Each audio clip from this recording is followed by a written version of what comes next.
हाँ ठीक है। तो मेरा पहला सवाल ये है कि कोई भी ले ले इसे, क्या आपको लगता है कि क्रिश्चियनिटी का खुदा और इस्लाम का खुदा एक ही है? नहीं? एक जैसा लगता है आपको? मुझे लग रहा है ये बोलना चाह रहे हैं, ये बहुत ज़्यादा ही आमादा है बोलने पे। कोई और है जो बोलना चाहता है? आप अपने विचार भी दे सकते हैं। हम बस थोड़ी सी बातचीत कर रहे हैं इस बारे में। हाँ, सेम लगता है आपको? ओके।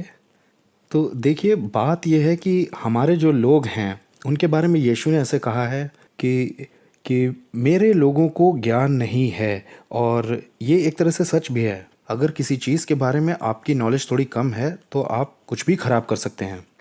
मैं आपको एक बात बता दूं, अगर आपको लगता है कि क्रिश्चियनिटी का खुदा और इस्लाम का खुदा एक ही है तो ये सच नहीं है। और इसका कारण ये है, यीशु इस्लाम में सिर्फ नबी हैं। यीशु क्रिश्चियनिटी में कलाम भी है और खुदा भी है। लेकिन एक बात में दोनों में समानता है, यीशु इस्लाम में भी खुदा का कलाम है। जब आप किसी चीज़ की नकल करते हैं किसी चीज़ में से, तो ऐसी कुछ बड़ी गलतियां आप कर जाते हैं। और कुछ इसी तरह की गलती कर दी मोहम्मद ने जब वो बाइबल से कॉपी कर रहा था कि यीशु उसमें भी खुदा का कलाम ही है। अ, अब मेरे सवाल में उन्होंने ऐसा कहा था कि हो सकता है कि वो एक ही खुदा हों। लेकिन मैं आपसे पूछता हूँ, क्या अब्राहम ने काले पत्थरों को चूमा था? नहीं, राइट। मोहम्मद ने चूमा था लेकिन काले पत्थरों को। एक उम, एक काबा है सऊदी अरेबिया में, और लोग उसके 7 चक्कर लगाते हैं, उसकी पूजा करते हैं। वहाँ एक पत्थर है, एक काला पत्थर कोने में, और लोग ये मानते हैं कि अगर आपने उसको चूम लिया तो आपके सब पाप माफ़ हो जाएंगे पूरी तरह से। और मैं ये मानता हूँ कि ये सिर्फ बुत परस्ती है बस। तो अब्राहम ने ऐसी मूर्ति पूजा नहीं की, यीशु ने ऐसी मूर्ति पूजा नहीं की, तो इसका मतलब है कि हम एक खुदा की खिदमत नहीं करते हैं। आपको नहीं लगता ऐसा? और एक ख़ास बात कि मैं मानता हूँ कि एक ही खुदा होने के लिए, चाहे क्रिश्चियनिटी का खुदा हो चाहे इस्लाम का खुदा हो, हमारा स्वर्ग एक जैसा होना चाहिए, है कि नहीं? तो अगर मैं एक क्रिश्चियन हूँ तो मेरा विश्वास ये है कि अगर दूसरे व्यक्ति का स्वर्ग मेरे स्वर्ग की तरह है तो हमारा खुदा एक हुआ। लेकिन क्रिश्चियनिटी के हेवन का मतलब है कि हम स्वर्गदूतों की तरह हो जाएंगे। लेकिन इस्लाम के हेवन का मतलब है वहाँ होगा बहुत सारा सेक्स, और कुछ भी नहीं। इसका ये मतलब हुआ कि हम एक खुदा के पीछे नहीं हैं।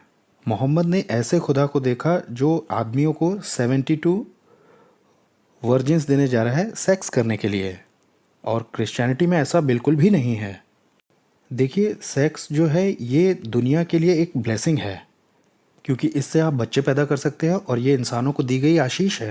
लेकिन वहाँ आप सेक्स कर रहे हैं, उससे बच्चे पैदा नहीं हो रहे हैं, तो उसका करने का पॉइंट क्या है? तो मैं बस इतना कहना चाह रहा हूँ कि ये दोनों एक ही खुदा नहीं हैं, इनका एक अलग खुदा है। अब समस्या ये है कि इस्लाम दुनिया का दूसरा सबसे बड़ा मज़हब है, और ये इसलिए नहीं बढ़ रहा है कि लोग इसमें कन्वर्ट हो रहे हैं, बल्कि इसलिए क्योंकि उनके बच्चे बहुत होते हैं। हम क्रिश्चियंस, हम बस एक दो बच्चे करते हैं और कहते हैं बस अब हो गया। और यहाँ मेरे फ्रेंड गॉडविन है, उनका एक बच्चा है और कह रहे बस अब हो गया बस। तो मुसलमानों के 4-5 बच्चे होते हैं और इस तरह से उनकी आर्मी बढ़ रही है, और वो बढ़ रहे हैं पैदा करके। और एक और जो दूसरी बात है, यहाँ मैं आपको थोड़ी सी डिटेल देता हूँ इस्लाम के बारे में। जैसे आपने एक शब्द देखा है लीगल, उसका दूसरा शब्द है इलीगल। इसमें बिल्कुल उल्टे शब्दों का अंतर है। लेकिन आपने एक छोटा सा शब्द, और ऐसा करने से आपने पूरी दुनिया को अलग ही दिशा में घुमा दिया। तो ऐसे ही अगर आप सोचते हैं कि इस्लाम का मतलब होता है शांति, आज शायद बहुत से लोगों ने इस्लाम का मतलब शांति समझ रखा है। लेकिन इस्लाम का मतलब पीस नहीं होता है। इस्लाम का मतलब होता है सरेंडर, समर्पण करना अपने ईमान के प्रति। अपने ईमान में जो शब्द सलाम है उसका मतलब है शांति। तो इस्लाम का मतलब शांति नहीं है, इसका मतलब है सरेंडर। सलाम का मतलब होता है शांति। अगर आप किसी देश में जाते हो और आप सलाम कहते हो, किसी मिडिल ईस्टर्न कंट्री में अगर आप गए तो, और आपने कहा सलाम, तो इसका मतलब है आप उन पर शांति भेज रहे हैं।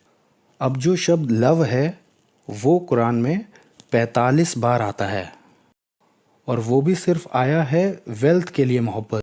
और ये भी ऐसे आया है कि जैसे लोग मोहब्बत रखते हैं ज़कात देने से। लेकिन अगर आप बाइबल के लिए कहें लव, तो 155 बार आया है, जो कि ये दिखाता है। वैसे नफ़रत या हेट शब्द 350 से ज़्यादा बार आया है कुरान में। जिसका मतलब ये हुआ कि इस्लाम का खुदा नहीं बल्कि हमारा खुदा है जो प्यार करने वाला खुदा है।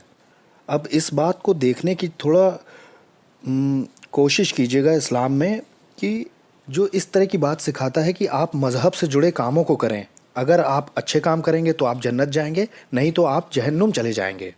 लेकिन क्रिश्चियनिटी ये नहीं सिखाती। क्रिश्चियनिटी कहती है कि तुम्हें खुदा पर विश्वास करने का मौका मिला है, तुम बस उस पर विश्वास करो और वो तुम्हें बचाएगा, क्योंकि हर व्यक्ति ही पापी है।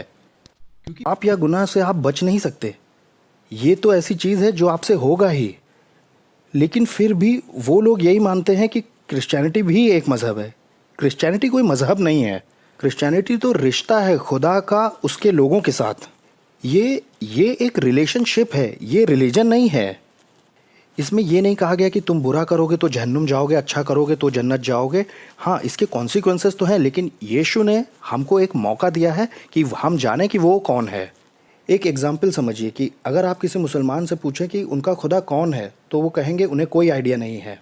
वो ऐसे कहते हैं कि अल्लाह ऐसा है जिसे कोई नहीं देख सकता। इमेजिन करिए कि एक कमरे में एक पर्दा लगा है और जिसके पीछे खुदा है, और जब वो पर्दा हटाया जाता है तो आपको वहाँ कोई दिखाई ही नहीं देता।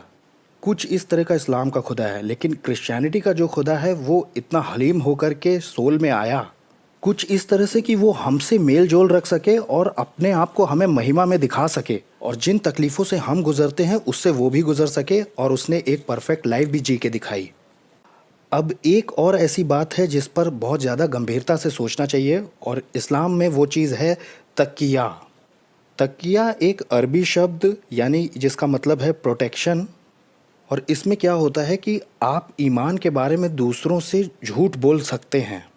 आपके आसपास ऐसे मुसलमान हो सकते हैं जो इस तरह का झूठा दिखावा कर दें और कह दें कि इस्लाम सच्चा खुदा का कलाम है। तो आपको इन चीज़ों को देखना चाहिए। और अब जैसे मान लीजिए कोई व्यक्ति ये प्रीच कर रहा है कि मोहम्मद एक बहुत महान इंसान था या बहुत ही अच्छा आदमी था, तो आपको ये देखना होगा कि वो किस कॉन्टेक्स्ट में प्रीच कर रहा है। मान लीजिए अगर कोई आदमी कार चला रहा है और वो पिए हुए है, और आप उसे देखते हैं कि वो गाड़ी चला रहा है, और आप उसे रोकते हैं और उसे एक बियर का केस दे देते हैं और ये बोलते हैं हे ये लो, और पीने का मन हो तो ये ले लेना।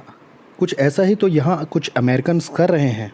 लेकिन इस असली दुनिया में आपको उसे रोकने की ज़रूरत है और उसे बताने की ज़रूरत है जो तुम कर रहे हो ये गलत है। और इस्लाम के साथ आज बिल्कुल ऐसा ही किया जा रहा है। लोगों को लगता है कि आपको इसके बारे में बात नहीं करनी चाहिए, आपको मोहम्मद के बारे में बात नहीं करनी चाहिए, और मज़हब छोड़ने का मतलब तो मौत है। आपको बाहर निकलना पड़ेगा, लोगों को बताना पड़ेगा कि इस्लाम का सही रंग है कैसा। अगर आप मुझसे ऐसी बात कह रहे हो कि तुम मेरे लिए मरते हो तो तुम्हें 72 औरतें मिलेंगी, तो ये तो पक्का है कि ये खुदा की तरफ से नहीं हो सकता। ये शैतान की तरफ से तो हो सकता है मुझे लगता है। तो ये जो टॉपिक है ये थोड़ा सा सेंसिटिव है, आप जानते हैं, लेकिन हम इसे कोशिश करेंगे कि थोड़ा छोटे में ही ख़त्म करें। अब हमें ये विश्वास करने के लिए कि मोहम्मद एक नबी था, उसके लिए हमें ये देखने की ज़रूरत पड़ेगी कि यीशु ने कैसे कहा है एक नबी को पहचानने के लिए कि वो सही में नबी है भी या नहीं। तो अब हम जानते हैं कि यीशु ने मत्ती 5:17 में ऐसे कहा है कि एक इंसान ऐसा कह सकता है कि वो एक नबी है, लेकिन आप कैसे जानेंगे कि वो सचमुच में है? उसके लिए आपको उसके फलों को देखना होगा। ये ऐसा है जैसे मैं यहाँ खड़े होकर अपने बारे में ही अच्छी बातें कहने लगूँ कि मैं 5 बार दुआएं करता हूँ, रोज़े रखता हूँ और ये सब करता हूँ, लेकिन अगर आखिर में मेरे काम या मेरे फल ही अच्छे नहीं हैं तो उसका क्या मतलब बना? बहुत से प्रीस्ट और बिशप अच्छी बातें सिखाते हैं लेकिन उनके एक्शंस अच्छे नहीं हैं। कुछ दिनों से फॉक्स न्यूज़ पर मैं देख रहा हूँ, आपने भी देखा होगा, तो हैं ऐसे कुछ लोग जिनके काम तो अच्छे नहीं हैं लेकिन बातें अच्छी हैं। ऐसी बातों का कोई मतलब नहीं बनता। तो ठीक ऐसे ही मोहम्मद की अगर आप दूसरी पत्नी को देखें जिसकी उम्र सिर्फ 6 साल थी, आप इस चीज़ को लव कहोगे क्या? एक 6 साल की बीवी, और इसके बावजूद लोग विश्वास करते हैं कि वो खुदा का नबी था। तो ये मोहम्मद के कुछ फल थे जिन्हें डेफिनेटली आज आप नहीं करना चाहेंगे। और हम कुछ लोगों को देखेंगे, बहुत सारे लोग भी मोहम्मद के द्वारा मारे गए हैं। 400 से ज़्यादा लोग अपनी ज़िंदगी में मोहम्मद ने मारे हैं, और उसने बहुत सारे युद्ध भी लड़े थे, जो कि ये दिखाता है कि ये परमेश्वर के फ्रूट्स तो बिल्कुल नहीं हैं। मतलब परमेश्वर कभी किसी को मारने के लिए आपसे नहीं बोलेगा। और मैं आपको कुछ रेफरेंसेस देने जा रहा हूँ, और अगर आप चाहेंगे तो मैं ये आपको दे भी दूँगा, और मैं आपको ये सारे रेफरेंसेस गवर्नमेंट वेबसाइट से दे रहा हूँ, आप इनसे सीख सकते हैं। और ये सीधा कुरान से उठाए गए हैं और मोहम्मद के कामों की किताबों में से उठाए गए हैं।